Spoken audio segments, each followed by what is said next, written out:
और साथ ही साथ अभिनिन्न चक्षुषा, एक समान भाव में रखता है, ऊंच नीच का भेद नहीं रखता है कि ये ऊंची जाति, ये नीची जाति, ये अमीर आदमी, ये गरीब आदमी, और इसीलिए किसी का आदर और किसी का अनादर नहीं करता है।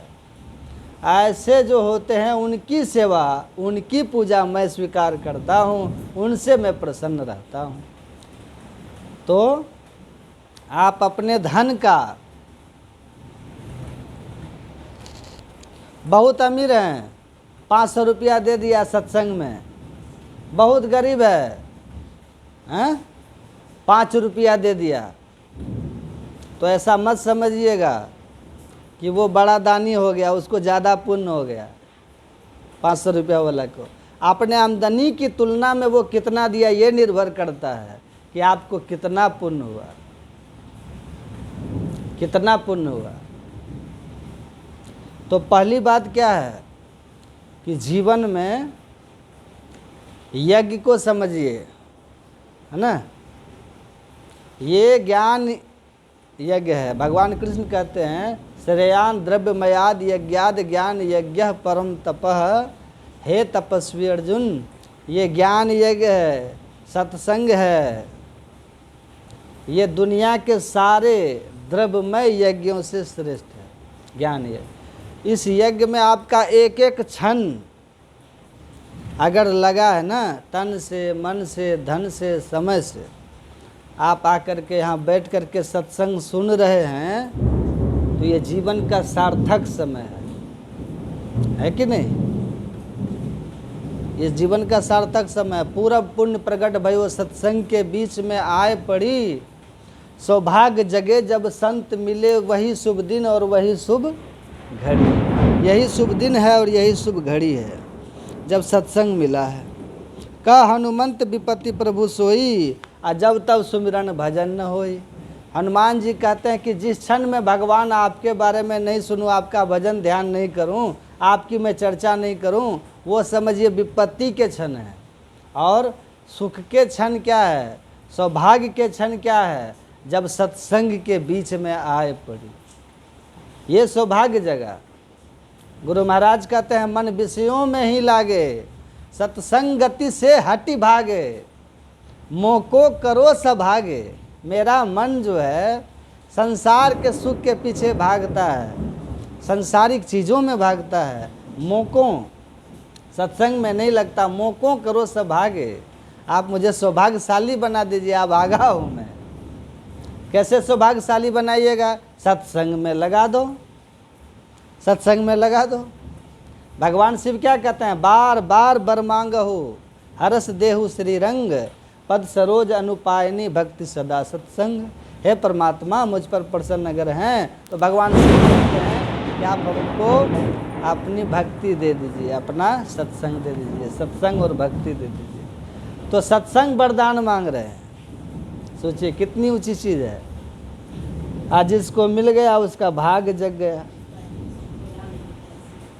उसका विवेक दृष्टि खुल गई, सुधार होने लगा, उसके जीवन का उद्धार का मार्ग प्रशस्त हो गया। तो ये जीवन के उत्तम क्षण हैं जब आप यहाँ बैठे। जितना समय बैठिएगा बड़े काम का होगा। लेखे में सोई घड़ी, है ना, आधो में पुनियाद, आ लेखे में सोई घड़ी, बाकी के सब बाद। परमात्मा के घर में यही समय आपका सही रिकॉर्ड में गया जाएगा, बाकी सब व्यर्थ चला गया कूड़ेदान में। तो इस क्षण का लाभ लेना चाहिए। और ये सौभाग्य आपको मिला है कि आप आदमी हैं, है ना, मानव है। किसी पशु पक्षी को बैठ करके इस कथा वार्ता को सुनने का सौभाग्य है, वो समझेगा। आप समझते हैं, सुनते हैं, आप आनंदित होते हैं क्योंकि आप मनुष्य हैं। और भगवान राम का उपदेश अभी सुने ना पाठ में, इस भगवान ने अपनी प्रजा को बुलाया। राजा बनने के बाद भगवान ने अपनी प्रजा को बुलाया, इसी तरह बैठाया और बैठा करके हाथ जोड़ा भगवान ने। ये अपनी बनावटी बात में नहीं बोल रहा हूँ, और बड़ी श्रद्धा और प्रेम से कहे कि मैं आपके हित की बात करने जा रहा हूँ, इसमें हमारी कोई प्रभुता नहीं समझिएगा, लेकिन मैं जो कह रहा हूँ उनको शांति से सुनिए। आ करहु जो तुम ही सुनहु करहु जो तुम ही सोहाई। हमारी बात को सुन लीजिए, अच्छा लगे तो मान लीजिएगा, और नहीं तो जो आपको अच्छा लगे कीजिएगा। तो आप समझिएगा, पूज्य दल बहादुर बाबा बहुत अच्छी बात कहते थे, मेरा काम था कहना, हम कह दिए, और आपका काम है मानना और करना। आप जाने, अगर हमारा कहा हुआ करिएगा तो तरिएगा, और नहीं तो मरिएगा, नहीं तो मरिएगा। क्यों? तो हमारा काम है कहना, हम कहेंगे ले लो रे कोई राम का प्याला, आप ले लो तो आप अमर हो जाओ, और नहीं लो तो मेरी न मानो जमराज तो मनाएगा, तेरा किया डंडा मार के भुगताएगा। कहे गीतानंद फिरेगा तू रोता, लाख 84 में लगाएगा गोता, और फिर जन्मना और मरना पड़ेगा, अरे मन मुसाफिर निकलना पड़ेगा। याद रखिए, आएगी नोटिस जमानत न होगी, अगर तेरे पल्ले अमानत न होगी। जब तुम किनके अदालत चढ़ोगे, पूछेगा साहब, तो क्या तुम कहोगे? कुछ है ही नहीं।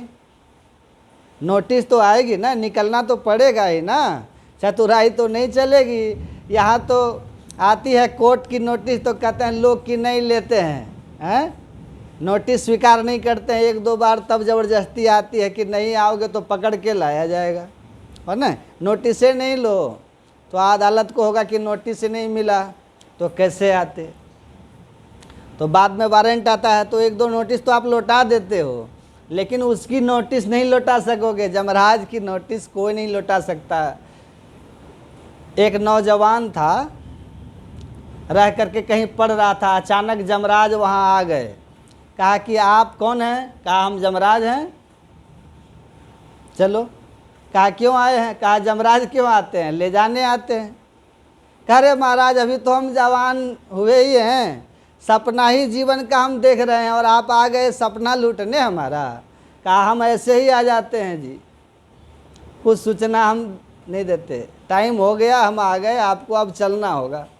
कहा महाराज ये तो बड़ा अनर्थ है, आप आगे। कहा हम ऐसे ही आते हैं, नहीं बालक नहीं यौवने नहीं वृद्धि कछु बंद, वह अवसर नहीं जानिए जब आए पड़े जमफंद। हम तो यूं ही आ जाते हैं, ऐसे ही आ जाते हैं, बस आ गए अब चलना होगा। कहा कि ठीक है, जब चलना ही है, आप आ ही गए हैं, तो कहाँ है मेरा नाम ज़रा दिखाइएगा। तो लिस्ट निकाल के दिखाया, देखो 1 नंबर में तुम ही है, तुम ही से शुरू हो रहा है, चलो। कहा महाराज कुछ मोहलत? कहा कोई मोहलत नहीं। कहा देखिए आप आए हैं मेरे घर, तो कुछ खाना पीना कुछ अच्छा हो जाए, स्वागत सत्कार अतिथि सेवा तो कर लेने दीजिए, तब साथ चलेंगे। यमराज ने कहा अरे आज तक सृष्टि जब से है तब से मैं उठा करके ले जा रहा हूँ, कोई हमको नहीं कहा कि आप हमारे घर आए हैं तो थोड़ा स्वागत आपका कर लूँ। ये तो पहला आदमी है जो जमराज का भी स्वागत कर रहा है। चाय नाश्ता पूछ रहा कि चाय तो पी लो, आए हो मेरे घर तो।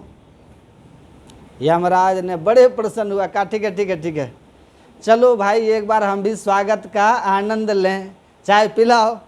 कहा बस महाराज सब कुछ है, तुरंत सामने की दुकान आपके नज़र के सामने है, मैं जाता हूँ और वहाँ से सामान लेकर के आता हूँ।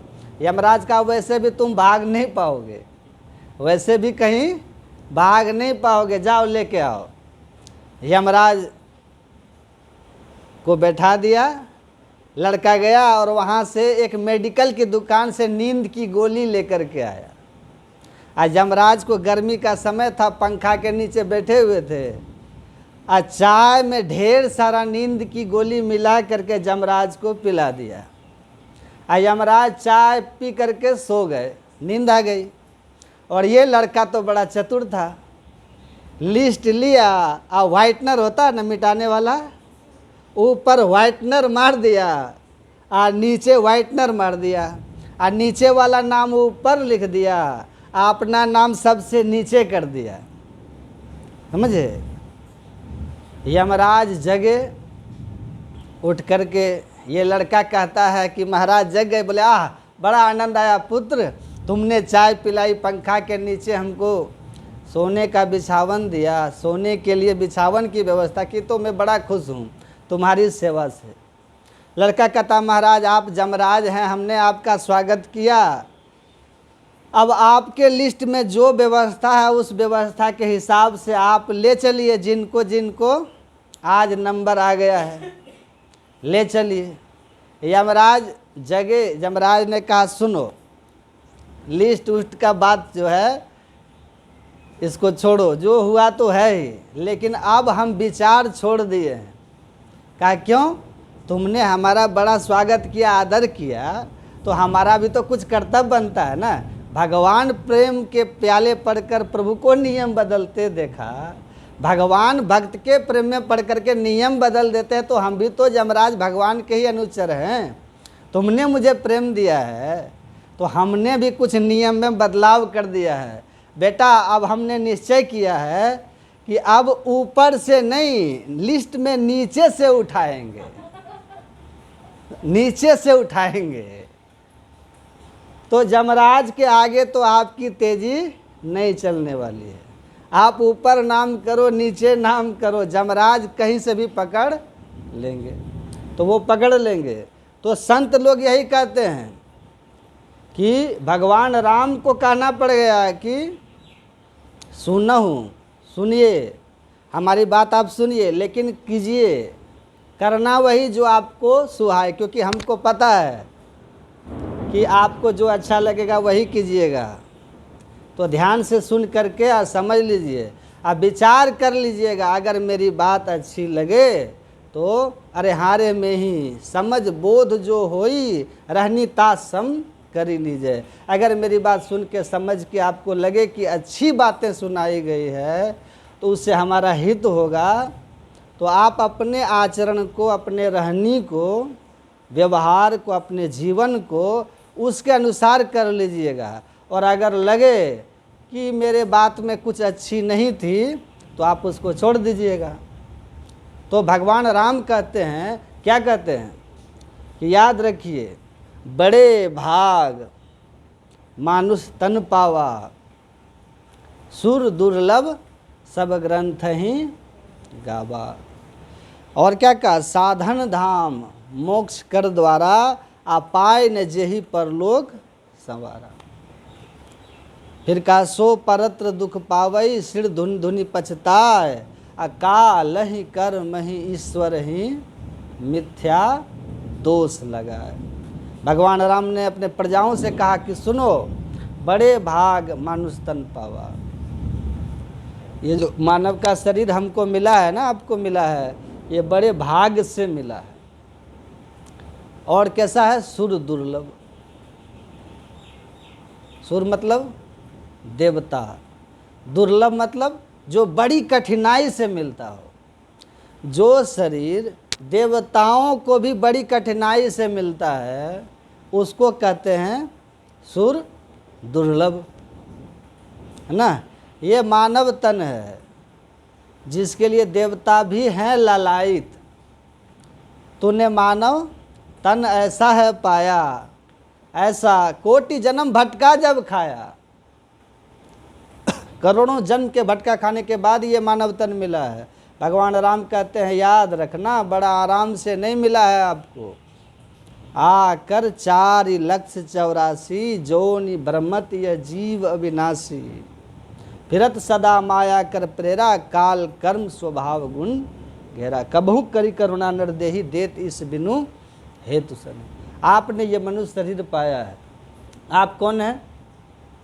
पाया है शरीर, तो आप शरीर नहीं न हो गए।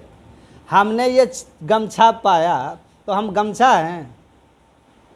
इस गमछा को हम धारण करने वाले कोई और हैं, है ना। तो भगवान कहते कि तुमने मनुष्य शरीर पाया, इसका मतलब शरीर और शरीर को पाने वाला दोनों एक है कि अलग अलग है? अलग अलग है ना। तो जो पाया है वो कौन है? भगवान कहते हैं जीव। जीव क्या होता है? ईश्वर अंश, परमात्मा का अंश। ये जीवात्म प्रभु का अंश है। रोज हम लोग पाठ करते हैं ना, प्रभु का अंश है ये जीव। हरे ऋचिन मात्रम हरे अंशः, वेद में लिखा हुआ है। इस शरीर में जो ज्ञानमय तत्व है, जिसके निकल जाने से शरीर का आँख वही है, कान वही है, नाक वही है, हाथ पैर सब वही है। आँख हाथ नाक सब वही मगर नहीं सुनता, हाथ पैर है वही मगर नहीं डोलता।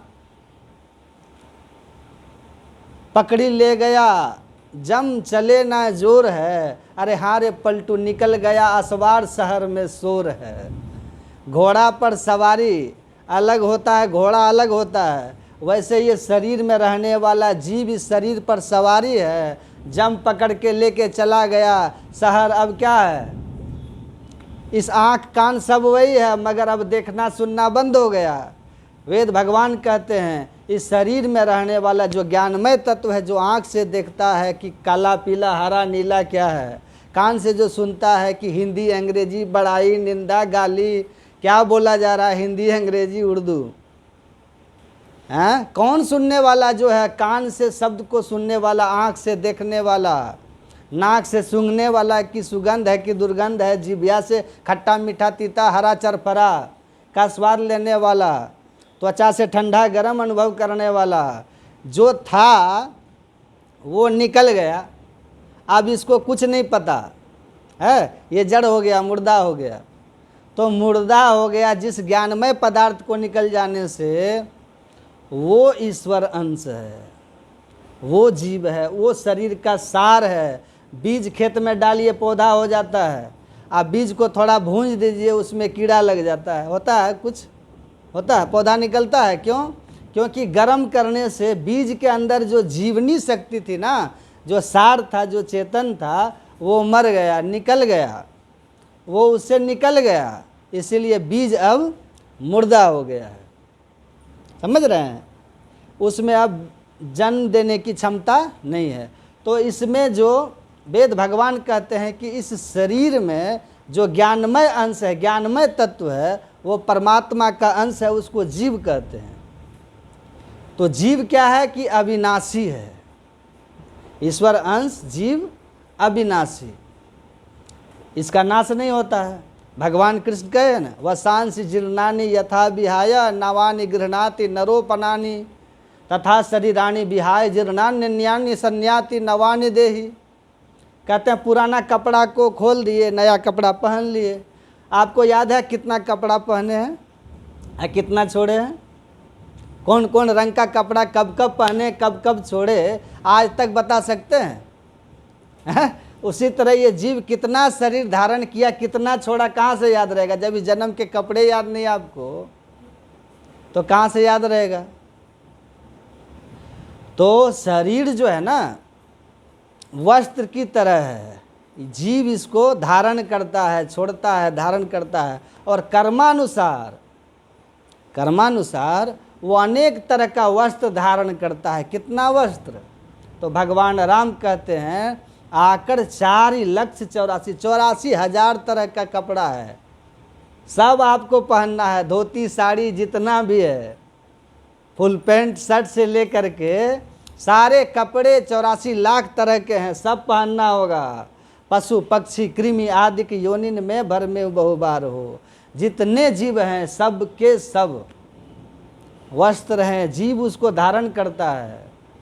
समझ रहे हैं? और 84 लाख तरह के वस्त्रों को, शरीर रूपी वस्त्र को धारण किया है, उस शरीर में कष्ट भोगा है। आप सोचिए ना, आज कितना मस्त रहते हैं, हम लोग सुअर के शरीर में होंगे तब कितने कैसे होंगे। आज सुअर को देखते हैं नाक बंद कर लेते हैं। जब हम सुअर थे तो हमको भी देख करके तो कोई करता होगा नहीं करिएगा भक्ति भजन ध्यान तो भगवान कहते हैं फिर सुअर हो जाइएगा। समझ रहे हैं? फिर वहीं 184 भ्रम के पौ पर अटके आए, अब की पासा ना पड़े तो फिर 84 आप सोचिए।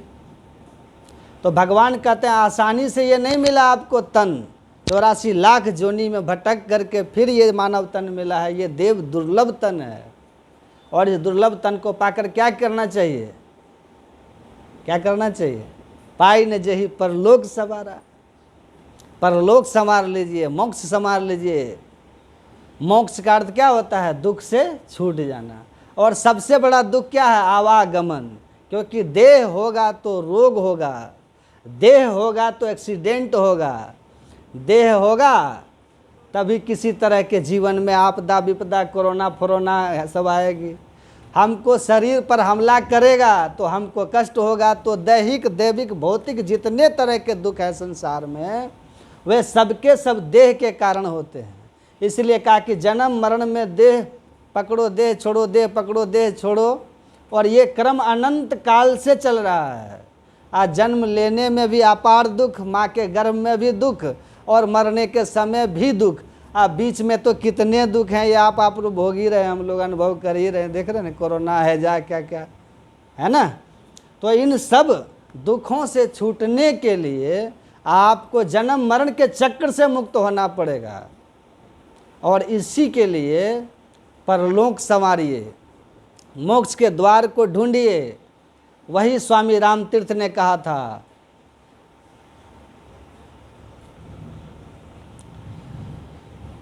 स्वामी रामतीर्थ कहते हैं कि वो एक आदमी भले आदमी बन गया है, लेकिन वो दावा नहीं कर सकता है कि मैं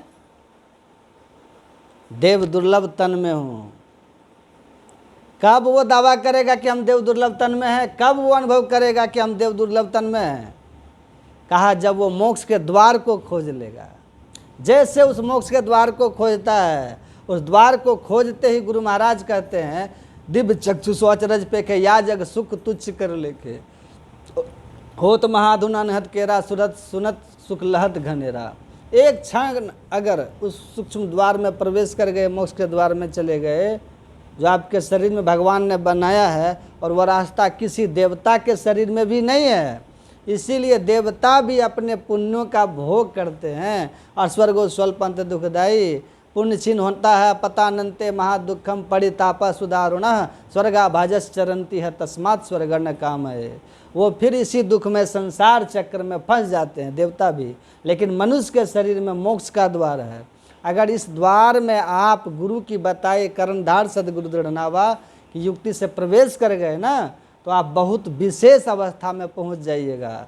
जहाँ वाह घर खोजहु भाई, जा घर लक्ष्मी झाड़ू देते हैं, शिव जी करे कोतवाली हो, आ जा घर ब्रह्मा बने टहलुआ विष्णु करे रखवाली हो। इंगला पिंगला वाघर नाही सुखमन रहे समाई हो, ये 10वां द्वार मोक्ष का द्वार शिवनेत्र सहरग सुषुम्ना। ये द्वार सदगुरु बतला देते हैं। जो ध्यान करते हैं इस 10वें द्वार को खोल लेते हैं, समझ रहे हैं, वही बड़भागी होने का देवताओं से विशेष सामर्थ्यवान हो जाते हैं। और ऐसे लोगों का भाग्य क्या कहना। गोस्वामी जी क्या लिखते हैं, संत के बारे में क्या लिखते हैं, विश्व उपकार हित व्यग्रचित सर्वदा त्यक्त मदमन्यो कृत पुण्य राशि यत्र तत्रेव अज सर्वहरि सहित गच्छन्ति क्षीरावधिवासी। कहते जो संसार के हित के लिए संत महात्मा रात दिन भगवत प्रचार करते हैं, कष्ट उठाते हैं, आत्मोन्नति के शिखर पर पहुँचे हुए सदाचार का जीवन जीते हैं, ऐसे संत परमात्म स्वरूप हो जाते हैं। इनके दर्शन करने के लिए तो ब्रह्मा विष्णु महेश अपने अर्धांगिनी के साथ आते हैं, ताकि इनका भी सौभाग्य संभर जाए। तो आप बड़े महिमावान हो जाइएगा। महाभारत में ही भीष्म पितामह युधिष्ठिर संवाद में लिखा है कि